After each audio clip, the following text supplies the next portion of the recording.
નમસ્કાર મિત્રો, આજે આપણે વિદ્યુત રસાયણના લેક્ચર નંબર 14 ચેપ્ટર 3 માં લેક્ચર નંબર 14 માં પહોંચી ગયા છે. લેક્ચર 13 માં આપણે ફેરેડેના નિયમો જોયા. ફેરેડેનો પ્રથમ નિયમ એક કોષ માટે લાગુ પાડવામાં આવે છે એ આપણે જોયું. બીજો નિયમ જે છે એ જુદા જુદા કોષો માટે લાગુ પાડવામાં આવે છે એ જોયું. પ્રથમ નિયમને અનુરૂપ સૂત્ર તારવ્યું W = ZIT. એવી જ રીતે આપણે સૂત્ર તારવ્યું હતું W1/EQ1 = W2/EQ2 બીજા નિયમને અનુરૂપ. ત્યારબાદ આપણે એક કોમ્પિટિટિવ એક્ઝામને રિલેટેડ ઘટના જોઈ હતી જે ખૂબ અગત્યની હતી. આ આપણે લેક્ચર 13 માં જોયું હતું. હવે લેક્ચર 14 માં આજે આપણે દાખલાઓ ગણવાના છે. દાખલામાં બહુ સરળ છે. સૂત્રો પાકા કરશો એટલે આપણને દાખલા આવડવાના જ છે. છેલ્લે આપણે એક્ઝામ્પલ 33 સુધી જોયું હતું. વિદ્યુત રાસાયણિક કોષમાં એક્ઝામ્પલ 33 સુધી જોયા હતા. આજે હવે એક્ઝામ્પલ 34 થી આગળ જવાનું છે. એક્ઝામ્પલ 34 બરાબર પહેલા સમજીએ. 300 કેલ્વિન તાપમાને અને 1 બાર દબાણે. તાપમાન આપી દીધું છે 300 કેલ્વિન અને દબાણ આપી દીધું છે 1 બાર. CuCl2 ના જલીય દ્રાવણના વિદ્યુત વિભાજનથી કોપર ક્લોરાઇડ CuCl2 છે એના જલીય દ્રાવણનું વિદ્યુત વિભાજન કરવાનું છે. તો વિદ્યુત વિભાજનથી ઋણ ધ્રુવ ઉપર તાંબુ છૂટું પડે છે. એટલે કે ઋણ ધ્રુવ એટલે કે કેથોડ. કેથોડ ઉપર કોપર જમા થાય છે. જો બરાબર સમજજો, જલીય દ્રાવણ કીધું છે, કોપર ક્લોરાઇડ નું જલીય દ્રાવણ કીધું છે.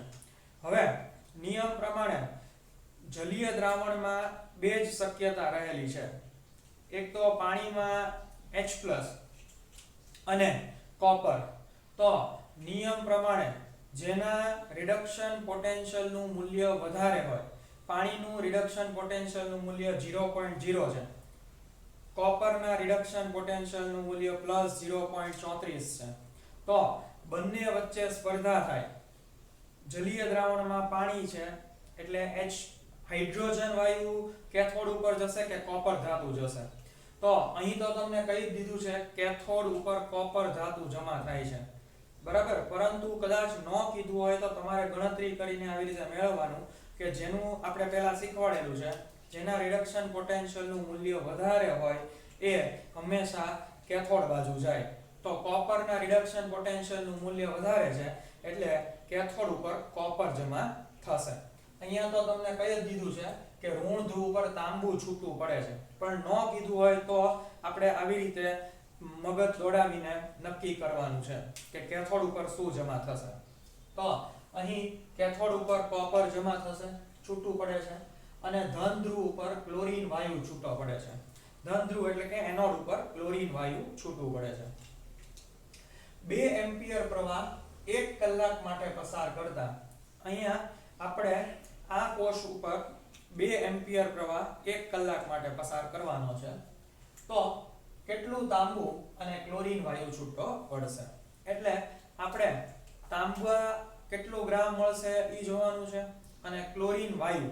જો મિત્રો ખાસ ધ્યાન રાખજો, અહીં એનોડ ઉપર ક્લોરીન વાયુ મળે છે. વાયુ હોય એને ગ્રામમાં આપણે ન મેળવાય.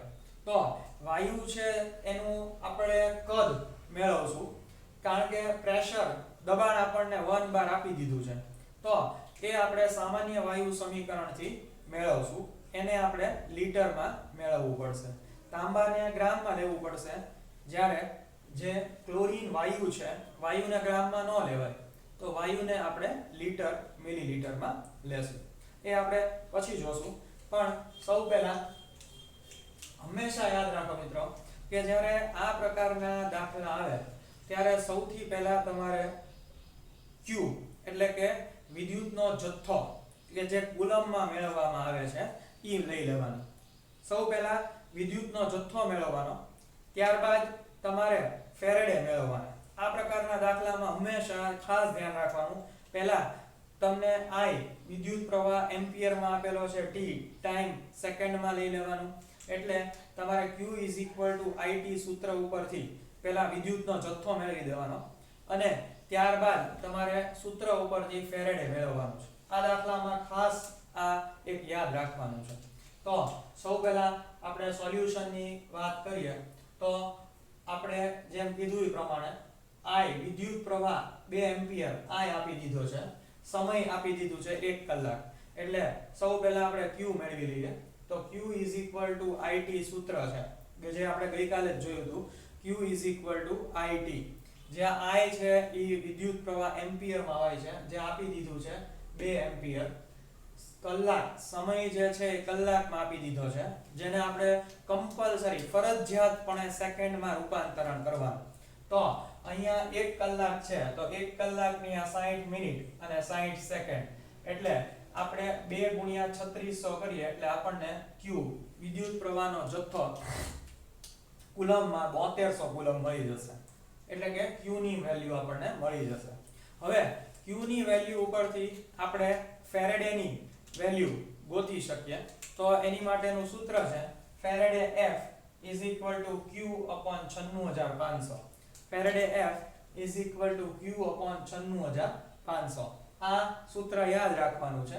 Faraday q/96500. q અહીંયા આપણને મળ્યું 7200, તો અહીંયા ઉપર વેલ્યુ મૂકવાની અંશમાં 7200/96500, એટલે આપણને ફેરેડેનું મૂલ્ય મળશે 0.075 ફેરેડે. 0.075 ફેરેડે. ચાલો અહીંયા સુધી હવે કોઈને કાંઈ વાંધો નહીં હોય, બહુ સરળ છે.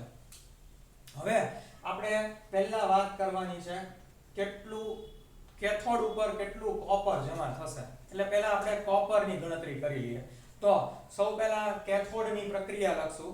કેથોડ ઉપર કોપર જમા થાય છે, છૂટું પડે છે, એટલે આપણે કેથોડ ઉપર પહેલા પ્રક્રિયા લખી નાખીએ. કેથોડ ઉપર રિડક્શન થાય તો આ બહુ સરળ પ્રક્રિયા છે. Cu2+ 2 ઇલેક્ટ્રોન મેળવે અને કોપરમાં રૂપાંતરણ થશે. હવે અહીંયા 2 ઇલેક્ટ્રોન એટલે કે 2 ફેરેડે પ્રવાહ પસાર કરીએ. આપણે જ્યારે 2 ફેરેડે, આપણે ગઈકાલે જોયું હતું 1 ઇલેક્ટ્રોન એટલે 1 ફેરેડે, તો અહીં 2 ઇલેક્ટ્રોન છે, તો 2 ફેરેડે પ્રવાહ પસાર કરવાથી 1 મોલ આપણને કોપર ધાતુ જમા થાય છે. 2 ફેરેડે પ્રવાહ પસાર કરવાથી 1 મોલ કોપર ધાતુ મળે છે. તો અહીં આપણે ગણતરી કરીને જે 0.075 ફેરેડે મેળવ્યું, તો 0.075 ફેરેડે પ્રવાહ પસાર કરવાથી કેટલા મોલ કોપર મળે? તો બહુ સરળ છે, આપણે ત્રિરાશિ મૂકીએ. આ ત્રિરાશિ મૂકીને દાખલાની ગણતરી કરીએ તો 0.05 ગુણ્યા 1/2, એટલે આપણને અહીં કોપરના મોલ મળી જશે 0.0375. આની આપણે ગણતરી કરીએ એટલે કોપરના મોલ મળશે 0.0375. પણ હજી આપણને મોલ મળ્યા છે, આપણે કોપરનું વજન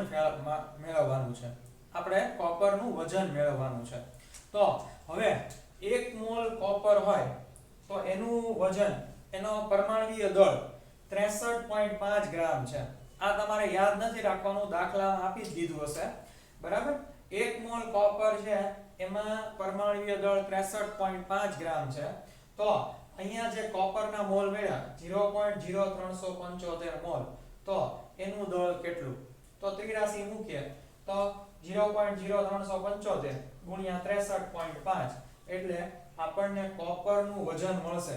અહીં કોપરનું વજન મળશે 2.38 ગ્રામ, એટલે કે જે પહેલો જે આપણને પૂછેલું છે એનો જવાબ મળી ગયો 2.38 ગ્રામ. કોપર કેટલું છૂટું પડશે? તો આપણને કેથોડ ઉપર 2.38 ગ્રામ કોપર મળે, જેને આપણે આવી રીતે ચોરસ કરીને દેખાડી દીધું. હવે વાત કરવાની છે ક્લોરીન વાયુ છૂટો પડશે. હવે વાત કરવાની છે ક્લોરીન વાયુની ગણતરીની. તો એનોડ ઉપર આપણને ક્લોરીન વાયુ મળશે. મેં તમને પહેલા પણ કીધું, વાયુ હોય એટલે એનું આપણે કદ શોધવું પડે. વાયુને કોઈ દિવસ ગ્રામ ન હોય, એટલે કદ શોધવા માટે આપણે સામાન્ય વાયુ સમીકરણનો ઉપયોગ કરશું, પણ ઈ પહેલા આપણે એનોડ ઉપર પ્રક્રિયા લખી નાખીએ. એનોડ ઉપર પ્રક્રિયા લખતા આપણને 2 મોલ ક્લોરાઇડ આયન છે ઈ ક્લોરીન વાયુ Cl2 વાયુ મળશે, સાથે 2 ઇલેક્ટ્રોન છૂટા પડશે. એનોડ એટલે ઓક્સિડેશન પ્રક્રિયા, ઇલેક્ટ્રોન ગુમાવવાની પ્રક્રિયા. તો અહીંયા 2 ઇલેક્ટ્રોન છૂટા પડશે. તો એટલે આપણે એવું કહી શકીએ 2 ઇલેક્ટ્રોન એટલે કે 2 ફેરેડે. તો 2 ફેરેડે પ્રવાહ પસાર કરતા 2 ઇલેક્ટ્રોન એટલે 2 ફેરેડે. 2 ફેરેડે પ્રવાહ પસાર કરતા 1 મોલ ક્લોરીન વાયુ મળે. જુઓ અહીંયા Cl2 1 મોલ મળે છે. તો 0.075 આપણે પહેલા જ જોયું હતું કે ભાઈ 0.075 ફેરેડે પ્રવાહ પસાર કરતા કેટલો મોલ ક્લોરીન વાયુ મળે.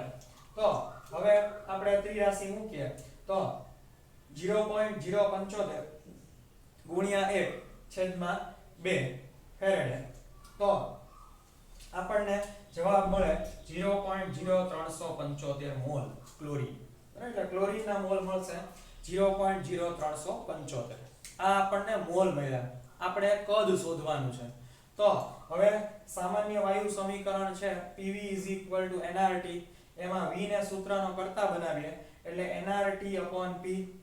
n એટલે મોલ જે આપણને મળ્યા 0.0375. R માટે વાયુ અચળાંકની મૂલ્ય ખાસ યાદ રાખજો મિત્રો. અહીંયા વાયુ અચળાંક માટે તમે બરાબર જોશો તો દબાણ છે ઈ 12 માં છે. દબાણ છે ઈ 12 માં છે, બરાબર. અને જે વાયુ જે છે એનું કદ લીટરમાં આપવામાં આવેલું છે. વાયુ છે એનું કદ લીટરમાં આપવામાં આવેલું છે, એટલે આપણે એનું મૂલ્ય 0.08314 મૂકશું, બરાબર. તો R નું મૂલ્ય 0.08314. ટેમ્પરેચર છે એ આપી દીધું છે 300 કેલ્વિન, બરાબર. અને પ્રેશર દબાણ 1 બાર આપી દીધું છે એટલે છેદમાં 1. તો આની તમે ગણતરી કરો એટલે તમને કદ મળશે 0.9353 લીટર. 0.9353 લીટર. હવે કદ જ્યારે 1 કરતા નાનું હોય ત્યારે જો આપણે ml માં આન્સર લાવીએ તો વધારે સારું પડે. તો આનો આપણે ml માં આન્સર લાવીએ તો આપણને મળશે 935.3 ml. એટલે કે જે ક્લોરીન વાયુનું કદ છે એ મળશે 935.3 ml મિલીલીટર. લીટર છે એને મિલીલીટરમાં કન્વર્ટ કર્યું છે, બીજું કાંઈ નથી કર્યું. ચાલો આટલું ક્લિયર મિત્રો. તો બહુ સરળ દાખલો છે. સૌ પહેલા કીધું એ પ્રમાણે Q IT મૂકવાનું, ત્યારબાદ ફેરેડે શોધવાનું, ત્યારબાદ કેથોડ ઉપર કોપર ગોતવાનો છે અને એનોડ ઉપર ક્લોરીન વાયુ છે. એટલે ખાસ ધ્યાન રાખશું PV nRT આદર્શ વાયુ સમીકરણ મૂકશું. થઈ ગયું? ચાલો આ સરસ નોટ ડાઉન કરવાનો છે. ત્યારબાદ એક્ઝામ્પલ 35 જોઈએ. એક્ઝામ્પલ 35 કંઈક આવું છે. Na2SO4 ના જલીય દ્રાવણના વિદ્યુત વિભાજનમાં 2.5 એમ્પિયર નો વિદ્યુત પ્રવાહ 1 કલાક સુધી પસાર કરવામાં આવે છે. આની જેવો દાખલો છે. ઓલામાં આપણે 2 એમ્પિયર વિદ્યુત પ્રવાહ 1 કલાક માટે કર્યું હતું. આમાં 2.5 એમ્પિયર વિદ્યુત પ્રવાહ 1 કલાક માટે પસાર કરવામાં આવે છે. તો ધન ધ્રુવ પર 300 કેલ્વિન તાપમાને અને 1 બાર દબાણે કેટલો ઓક્સિજન વાયુ એકઠો થશે. એટલે આમાં આપણને માત્ર ધન ધ્રુવ ઉપર કેટલો ઓક્સિજન જમા થશે એની જ વાત કરવાની છે. આમાં આપણે કેથોડ ઉપર એટલે કે ઋણ ધ્રુવ ઉપર પણ શોધ્યું હતું અને ધન ધ્રુવ ઉપર પણ શોધ્યું, પણ આ દાખલામાં માત્ર આપણે ધન ધ્રુવ ઉપર જે કાંઈ મળે છે એ જ શોધવાનું છે. બહુ સરળ દાખલો છે. આની જેમ જ તે સૌ પહેલા Q IT કીધું એ પ્રમાણે સૌ પહેલા તમારે વિદ્યુતનો જથ્થો મેળવી લેવાનો, એની ઉપરથી ફેરેડે મેળવવાનું. બહુ સરળ મિત્રો દાખલો છે. પેટર્ન લગભગ સમાન આવે છે. જોઈએ Q IT ટાઈમ છે અને સેકન્ડમાં કન્વર્ટ કરવાનો એટલે 2.5 ગુણ્યા 1 ગુણ્યા 60 ગુણ્યા 60 એટલે આપણને 9000 કુલમ મળશે. આની ગણતરી કરીએ એટલે 9000 કુલમ મળે. ફેરેડે ગોતશું. ફેરેડે બરાબર Q ના છેદમાં 96500. Q નું મૂલ્ય છે 9000. તો 9000 ના છેદમાં 96500 કરશું એટલે આપણને 0.093 ફેરેડે મળશે. આ પદ લગભગ દરેકમાં સમાન જ આવશે. હવે એનોડ ઉપર ખાસ યાદ રાખવાનું Na2SO4 નું જલીય દ્રાવણ છે.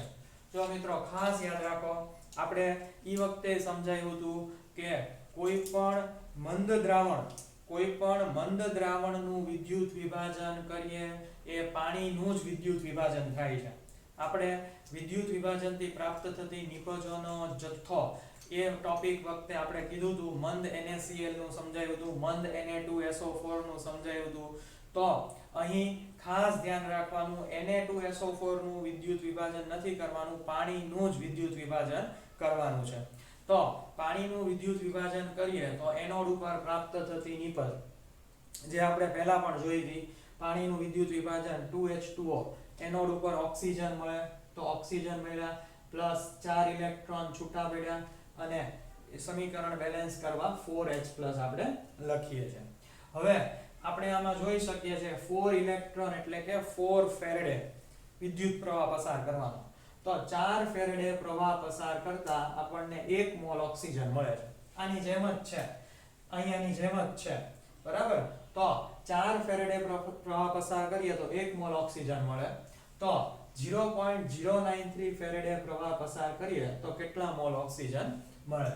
તો ત્રિરાશિ મૂકીએ 0.093 ગુણ્યા 1/4 is equal to 0.0233 mall oxygen મળે. ઓક્સિજન આપણને 0.0233 મોલ મળી ગયા. પણ આપણને આ મોલ મળ્યા, આપણે વાયુનું કદ શોધવાનું છે.